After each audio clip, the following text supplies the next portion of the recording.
Welcome to the Deep Dive. Today we're looking at the Arab Spring, back in the early 2010s. Those huge anti-government movements across the Middle East and North Africa, Tunisia, Egypt, Libya, Syria, quite a few places. A massive wave of change, yeah. And the big question we're digging into is about social media.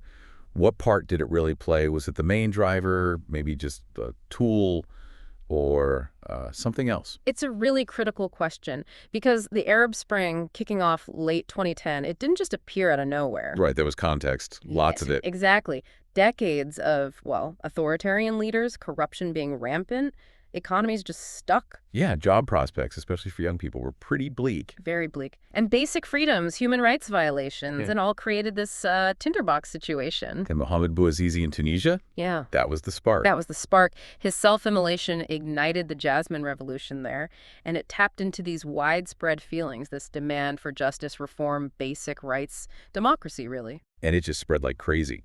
Tunisia, then Egypt, governments falling, then Libya, Syria, much more violent conflicts. A really rapid cascade of events across the region. And right at the same time, we see social media use just explode, doubling in many countries. Yeah, the numbers were climbing fast, Facebook especially. Over 27 million users by early 2011, I think. So people started talking about, digital democracy, right? This idea that platforms were empowering change. That was definitely the narrative for a while, and you can see why. In places like Egypt and Tunisia, Facebook, Twitter, YouTube, they became central hubs. How so? Were people actually organizing on Facebook? Absolutely. Polls from the time showed huge numbers using Facebook specifically to organize protests, share information, get the word out. Wow. You had online movements forming, like the April 6th youth movement in Egypt or the progressive youth in Tunisia.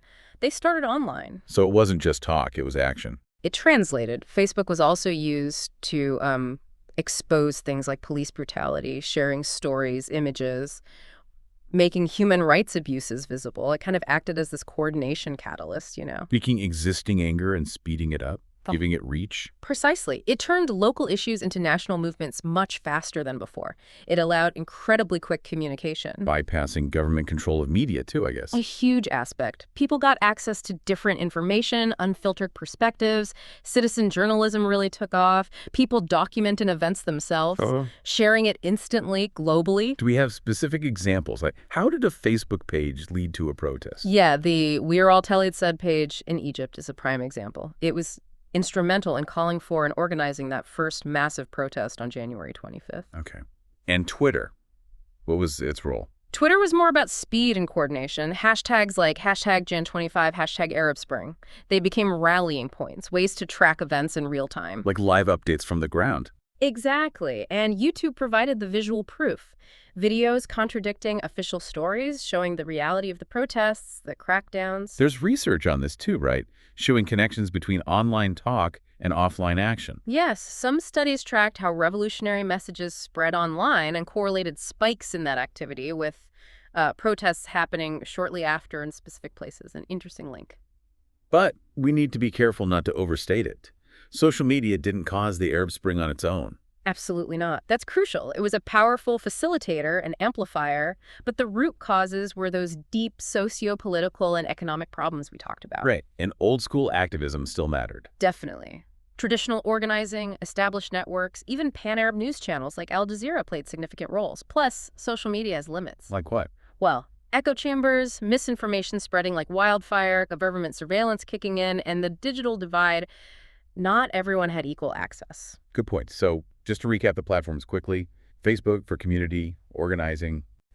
Twitter for the fast updates, the hashtags. And YouTube for that visual documentation, the evidence. Pretty much sums up their main functions during that period. What about the longer-term picture? Did things change after that initial wave? Oh, definitely. Governments learned quickly. They ramped up monitoring, censorship. Started using social media themselves for propaganda. Exactly. It became, and still is, a space for counter-narratives, for information control efforts. But despite that, People still use it for politics. yes, it remains an important tool for expression, for organizing, even with the challenges.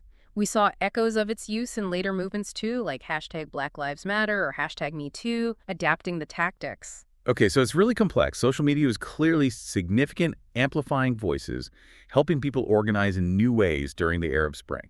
Unprecedented ways, really, but it happened within that specific context of deep frustration and alongside other important factors, not in isolation. It wasn't the cause, but a key part of the how. A very important part of the how, which brings us to a final thought for our listeners. Yeah.